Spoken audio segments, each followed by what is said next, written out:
রোজা রাখা অবস্থায় স্বপ্নদোষ হলে রোজা থাকবে কিনা, রোজা থাকা অবস্থায় হাতের বা পায়ের নখ কাটা যাবে কিনা, বালতি দিয়ে গোসল করতে গেলে অনেক সময় শরীরের পানি বালতিতে চলে যায়, তখন কি সেই পানি পবিত্র থাকে? সে পানি দিয়ে গোসল করলে পাক হতে পারবো কি? রোজা রেখে মেহেদি নখে আর মাথায় দেয়া যাবে কি না? মোবাইলে কোরআন শরীফের অ্যাপস ডাউনলোড করে তেলাওয়াত করলে কোনো গুনাহ হবে কি? রোজা অবস্থায় আতর বা পারফিউম করার বিধান কি? কেউ যদি ফরজ সালাত আদায় না করে রোজা রাখে, তার রোজা রাখার যৌক্তিকতা কতটুকু? স্বামী স্ত্রী ঝগড়া করে কতদিন কথা না বললে গুনাহ হবে? বিতির নামাজ কাজা পড়তে হয় কিনা এবং কাজা পড়তে হলে তা কখন পড়া উচিত? অসুস্থতার কারণে তারাবি যদি 20 রাকাত না পড়তে পারে তাহলে কত রাকাত পড়া উচিত? রোজা রেখে নাক বা কানের ড্রপ ব্যবহার করা যাবে কিনা? ওযু ছাড়া কি কোরআন পড়া যায়? বাসায় যদি কেউ না থাকে, ঘোমটা ছাড়া কি কোরআন পড়া যায়? সিয়ামরত মহিলার দিনের বেলা পিরিয়ড শুরু হলে দিনের বাকি অংশ না খেয়ে থাকতে হবে, খেলে কি গুনাহ হবে? মেয়ে মানুষ মারা গেলে মাইকে জানাজার ঘোষণা করে না কেন? রাসূলের পাকের নাম স্মরণ করলে বৃদ্ধাঙ্গুলি দ্বারা চুম্বনের বিধান জানাবেন। আর বিলম্ব না করে চলুন তাহলে আপনাদের যে সমস্ত প্রশ্নগুলো আমাদের কাছে চলে এসেছে সেগুলোর উত্তর দিতে আমরা শুরু করি। আর সেই সাথে বলে রাখি যে এলমি একটা অনুষ্ঠান, কোরআন এবং হাদিস ভিত্তিক জ্ঞানের একটি অনুষ্ঠান, অতএব এটিকে অন্যদের দেখার সুবিধার্থে, অন্যদের জানার সুবিধার্থে শেয়ার করে দিন, ওয়াচ পার্টি করে দিন। এর মাধ্যমে আপনার ছোট্ট একটি ক্লিকের মাধ্যমে অনেক বেশি অফুরন্ত সওয়াবের আপনি অধিকারী হতে পারবেন।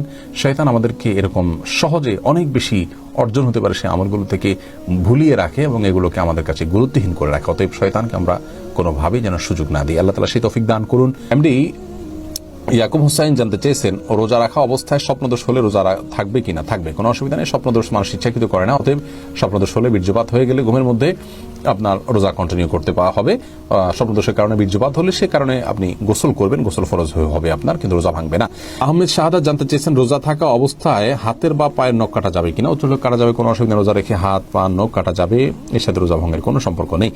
সোহাগ খান এডি থেকে আপনি জানতে চেয়েছেন, বালতি দিয়ে গোসল করতে গেলে অনেক সময় শরীরের পানি বালতিতে চলে যায়, তখন কি সেই পানি পবিত্র থাকে? সে পানি দিয়ে গোসল করলে পাক হতে পারবো কি না? ভাই সোহাগ, বালতি দিয়ে গোসল করতে গেলে যদি শরীরের পানি বালতিতে চলে যায় কোনো অসুবিধা নেই। যদি সরাসরি সেখানে কোনো নাপাক আছে এটি আপনার কাছে প্রমাণিত না থাকে, সন্দেহের কারণে কোনো অসুবিধা নেই। খায়রুন নাহার জানতে চেয়েছেন, রোজা রেখে মেহেদি নখে আর মাথায় দেয়া যাবে কি না? রোজা রেখে হাতে, নখে ইত্যাদিতে মেহেদি দেওয়াতে কোনো অসুবিধা নেই। জিয়াউর রহমান জুয়েল জানতে চেয়েছেন, মোবাইলে কোরআন শরীফের অ্যাপস ডাউনলোড করে তেলাওয়াত করলে কোনো গুনাহ হবে কিনা? না, কোনো গুনাহ হবে কেন, সওয়াব হবে, কোনো অসুবিধা নেই। এরপরে শিহাব মন্ডল জানতে চেয়েছেন, রোজা অবস্থায় আতর বা পারফিউম করার বিধান কি? উত্তর হলো জায়েজ আছে, কোনো অসুবিধা নেই। আতর পারফিউম ব্যবহার করা যাবে, রোজা রেখে তেল ব্যবহার করা যাবে, কোনো অসুবিধা নেই। শাকুল খান জানতে চেয়েছেন, কেউ যদি ফরজ সালাত আদায় না করে রোজা রাখে, তার রোজা রাখার যৌক্তিকতা কতটুকু? তিনি রোজা রাখছেন, একটা ফরজ আদায় করতেছেন, এজন্য আমরা অবশ্যই তাকে অ্যাপ্রিসিয়েট করবো যে তিনি অন্তত একটা ফরজ আদায় করতেছেন।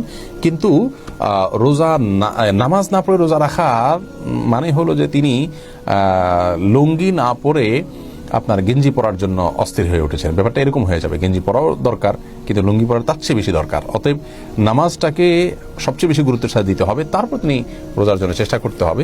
নামাজ না পড়ে রোজা রাখা এটা হলো নামাজের গুরুত্ব বা সালাতের গুরুত্ব না বোঝার কারণে। আল্লাহ তাআলা আমাদের ভাইকে বোঝার তৌফিক দান করুন। কাহিনী আইডি থেকে আমরা জানতে চাচ্ছেন, স্বামী স্ত্রী ঝগড়া করে কতদিন কথা না বললে গুনাহ হবে? 3 দিন পর্যন্ত আপনি কথা না বলে থাকবেন। নবী সাল্লাল্লাহু আলাইহি ওয়াসাল্লাম বলেছেন, লা ইয়াহিল্লু লিমুসলিমিন আইয়াহজুরা আখাহু ফাওকা 3 আইয়াম। কোন মুসলিমের জন্য অন্য মুসলিমের সাথে 3 দিনে বেশি কথা না বলে তাকে বয়কট করে থাকা জায়েজ নয়। অতএব 3 দিনে বেশি আপনি স্বামী স্ত্রী কথা না বলে থাকা উচিত নয়। এটা অন্য যে কোনো মুসলমানের জন্য যেরকম, তাদের জন্য একই কথা প্রযোজ্য। ফিকার খান তাসিন জানতে চেয়েছেন, বিতির নামাজ কাজা পড়তে হয় কিনা এবং কাজা পড়তে হলে তা কখন পড়া উচিত? জি, বিতির নামাজ আপনি কাজা করবেন। অনেক ওলামারা বলেন যে বিতির নামাজ যদি দিনে কাজা করেন তাহলে আপনি জোর রাকাত পড়বেন, যেহেতু দিনে কোনো জোর রাকাত নাই। এই মতটা কতটা অথেন্টিক, এই মতের সপক্ষে কোনো হাদিস আছে কিনা আমি জানি না। তবে অন্য সমস্ত আমলের সাথে যদি আমরা এটাকে তুলনা করি তাহলে দেখা যায় যে আসলে দিনের বেলায় বা যে কোনো ইবাদত যখন কাজা করা হয় তখনকার অবস্থা বিবেচনায় রাখা জরুরি নয়, বরং যেই ফরম্যাটের ইবাদত কাজা হয়েছে ওই ফরম্যাটে আদায় করতে হয়। যার কারণে আমরা মনে করি যে দিনের বেলা কাজা করলে সেটা 3 রাকাত বা বিজয় সংখ্যক করবে।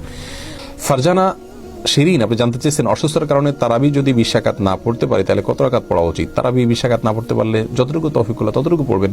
তারাবির রাকাত ফুলফিল না করলে যে কোনো গুনাহ হবে এমন না, ফরজ রোজার মতো। অসুস্থতার কারণে আপনি যদি 2-4 রাকাত 6 রাকাত কমও পড়েন, কোনো অসুবিধা নেই। মেহেদী হাসান মির্জা জানতে চেয়েছেন রোজা রেখে নাক বা কানের ড্রপ ব্যবহার করা যাবে কিনা। ভাই মেহেদী হাসান, রোজা রেখে নাকে ড্রপ দিতে পারবেন না, কারণ নাকে ড্রপ দিলে সেটা গলায় যেতে পারে। নবী সাল্লাল্লাহু আলাইহি ওয়াসাল্লাম বলেছেন ওয়ামাদমিদ ইল্লা আন তাকুনা সাইমান, তুমি কুলি করবে কিন্তু রোজাদার হলে গড়গড়া করতে যাবে না, কারণ গড়গড়া করলে ভিতরে পানি যেতে পারে। নাকে ড্রপ দিলে সেটা যেহেতু ভিতরে যেতে পারে, অতএব সেই জায়গায় এখানে নাকে ড্রপ দেওয়া যাবে না রোজা রেখে। কিন্তু কানে ড্রপ দিতে পারেন, চোখে ড্রপ দিতে পারেন, যে চোখের সাথে আপনার আমাদের গলার সম্পর্ক নেই, কানে ড্রপ দিতে পারেন, সেটারও সরাসরি সম্পর্ক নেই। যদি আপনি গলায় স্বাদ অনুভব করেন ড্রপ দেওয়ার পরে কানে বা চোখে, তাহলে সেক্ষেত্রে আপনি সে রোজা আবার রেখে দিবেন, কিন্তু নাকে দিতে পারবেন না, যেহেতু নাকে দিলে সেটা ভেতরে যায়। স্বর্ণ এই আইডি থেকে আপনি জানতে চেয়েছেন ওযু ছাড়া কি কোরআন পড়া যায়? বাসায় যদি কেউ না থাকে, ঘোমটা ছাড়া কি কোরআন পড়া যাবে? ঘোমটা ছাড়া কোরআন পড়াতে কোনো অসুবিধা নাই। ওযু ছাড়া মুখস্থতেই কোরআন পড়তে পারবেন। কোরআন ধরলে ওযু লাগবে। সুস্থ মানুষ কি শুয়ে শুয়ে কোরআন পড়তে পারে? আপনি যদি কখনো শুয়ে শুয়ে মুখস্থতেই কোরআন পড়েন, কোনো অসুবিধা নেই, কিন্তু কোরআনের গ্রন্থকে বুকের উপর নিয়ে পড়াটা কোরআনের সাথে দৃশ্যত অসম্মান, সেটা না করা উচিত। অসুস্থ হলে সেটা করা যাবে, অসুবিধা নেই। এমডি রাইসুল রেজা জানতে চেয়েছেন সিয়ামরত মহিলার দিনের বেলা পিরিয়ড শুরু হলে দিনের বাকি অংশ না খেয়ে থাকতে হবে, খেলে কি গুনাহ হবে? না খেয়ে থাকা উচিত বাকি অংশ, তার রোজার সম্মানার্থী করা উচিত। মোহাম্মদুল্লাহ ইমন জানতে চেয়েছেন মেয়ে মানুষ মারা গেলে মাইকে জানাজার ঘোষণা করে না কেন? মানুষ মারা গেলে জানাজার ঘোষণা কেমন হওয়া উচিত? দেখুন, এটাকে আজানের বিকল্প হিসেবে বা আজানের সমপর্যায়ের ঘোষণা এটাকে বানিয়ে নেওয়া উচিত নয়। জাস্ট জানাজানি হলো, সেটা মাইকের মাধ্যমে হতে পারে। পুরুষদের যেরকম মারা গেলে অমুকের জানাজা হবে, অমুক মারা গেছেন, অমুক সময় জানা যাবে, ঘোষণা দেওয়া যেতে পারে। মহিলাদের ব্যাপারটাও ঘোষণা দেওয়া যেতে পারে, কোনো অসুবিধা নেই। তৌফিক এলাহি কাদেরি আপনি জানতে চেয়েছেন রাসূল পাকের নাম স্মরণ করলে বৃদ্ধাঙ্গুলি দ্বারা চুম্বনের বিধান জানাবেন। রাসূল আকরাম সাল্লাল্লাহু আলাইহি ওয়াসাল্লামের নাম শুনলে দুরূদ পাঠ করতে হবে, এ বিষয়ে নির্দেশনা হাদিসে রয়েছে। কিন্তু তার নাম শুনলে আঙ্গুলে চুমো খেয়ে চোখে লাগাতে হবে বা আঙ্গুলে চুমো খেতে হবে, এরকম কোনো নির্দেশ বিশুদ্ধ কোনো হাদিসে এসেছে বলে আমাদের জানা নেই। আমরা নিশ্চয়ই জানি যে রাসূল আকরাম সাল্লাল্লাহু আলাইহি ওয়াসাল্লামের হাদিসের ক্ষেত্রে শুদ্ধাশুদ্ধের একটা ব্যাপার আছে। সকল হাদিসকে যদি আমরা আমলযোগ্য মনে করি, যেটা বর্ণনা শুদ্ধ নয়, হাদিস তো কখনো অশুদ্ধ হয় না, কিন্তু হাদিসের বর্ণনা সূত্রের মধ্যে যদি কোনো ত্রুটি থাকে, সেটাও যদি আমাদের আমল করতে হয়, তাহলে তো পৃথিবীতে আর আপনার মুহাদ্দিসগণ যুগ যুগ ধরে শতাব্দী ধরে হাদিসের সিদ্ধতা নিরূপণ করার জন্য চেষ্টা করেছেন, তাহলে তার কোনো মানে হতো না। বোঝা গেল যে আমাদেরকে বিশুদ্ধ হাদিস গ্রহণ করতে হবে। কোন বিশুদ্ধ হাদিসে নবী সাল্লাল্লাহু আলাইহি সাল্লামের নাম নেয়ার পরে আঙ্গুলে চুমু খাওয়ার কথা বর্ণিত হয়নি। বিভিন্ন তাফসিরের কিতাব, বিভিন্ন অন্যান্য কিতাবগুলোতে আছে। সে সমস্ত কিতাবগুলোর কোনো কথা থাকলে সেটা কোরআন অথবা হাদিসে প্রুফ থাকতে হবে। তাফসিরের কিতাবগুলোর যা আছে তার সবকিছু যদি আগাগোড়া আমাদেরকে মানতে হয়, তাহলে তাফসিরগুলোতে কিন্তু অনেক ইসরাঈলী বর্ণনা ঢুকে গেছে, এরকম অনেক কিছু আছে, যার কারণে নবী সাল্লাল্লাহু আলাইহি সাল্লাম থেকে বিশুদ্ধভাবে এরকম কোনো বিষয় প্রমাণিত নয়। আমাদের যে সমস্ত ভাইরা চুমু খাচ্ছেন, নিশ্চয়ই নবী সাল্লাল্লাহু আলাইহি সাল্লাম ভালোবেসে চুমু খাচ্ছেন, কিন্তু মনে রাখা উচিত যে যারা চুমু খাচ্ছেন না তাদেরকে রাসূলের দুশমন বানায় দিচ্ছেন, এটা উচিত নয়। নবী আলাইহিস সালামের ভালোবাসা এটা চুমু খাওয়ার মাঝে আসলে নিহিত নয়, বরং তার ভালোবাসার প্রমাণ হলো আমরা তারকে কতটা অনুসরণ করার চেষ্টা করছি, তাকে কতটা মেনে চলার চেষ্টা করছি, তার পদাঙ্ক কতটা আমল করার চেষ্টা করছি, সেটার উপর নির্ভর করে। আল্লাহ তাআলা আমাদেরকে বোঝার তৌফিক দান করুন এবং হেদায়েতের উপরে রাখুন, এবং বাড়াবাড়ি এবং গোলামি থেকে বা ভ্রান্ত বিশ্বাস থেকে আল্লাহ তাআলা আমাদের সকলকে হেফাজত রাখুন।